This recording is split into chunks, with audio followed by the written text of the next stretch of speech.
So the circular economy is a very new concept, and it does well to define the concept clearly because, especially in its early stages, it means a lot of different things to a lot of different people. And so in order to have a coherent goal to strive for and also to call BS on things that aren't actually the circular economy, we need a clear definition of what exactly it is.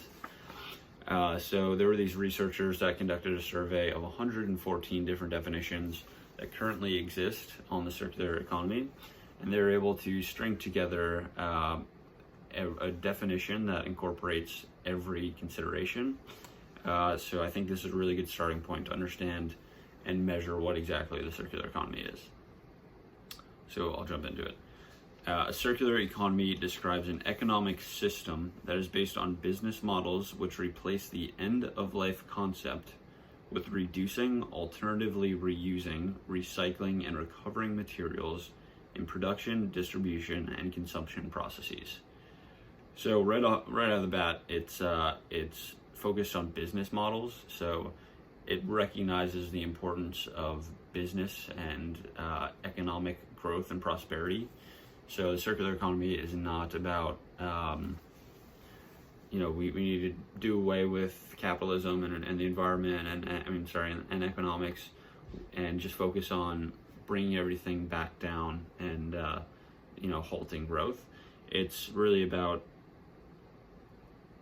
finding new business models and new ways to generate value out of materials and waste that's currently not being used productively.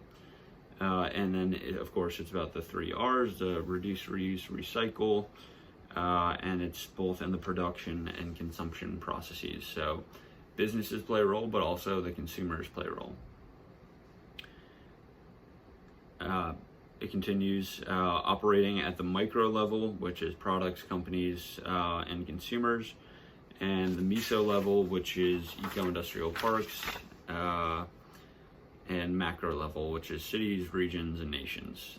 So the goal is to accomplish sustainable development, which implies creating environmental quality, economic prosperity, and social equity to the benefit of current and future generations.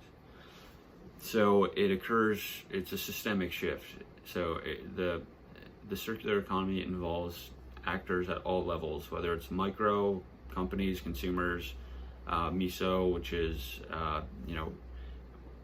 within an eco-industrial park, you're able to use the materials in a full circle type way, and the macro level, which is the region, the government, etc. So it's really everybody's involved in the circular economy, and it's a shift, it's a paradigm shift to generate environmental quality and economic prosperity as two of the main goals. And it's not, I think an important thing here is that it's not just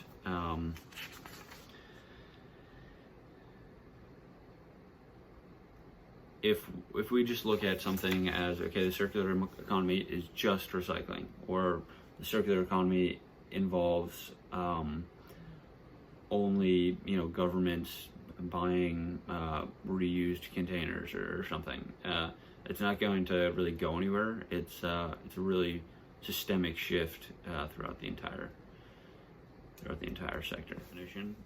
So again, it's important to provide a coherent, singular definition of the circular economy. If there continue to be hundreds of different examples and definitions that all mean different things to different people, the whole concept can get undermined, and which will lead to its collapse, and people won't be able to really understand what the circular economy is. It won't make sense. It'll mean one thing to somebody else, and then this whole concept really will lose its validity. Thank you for watching.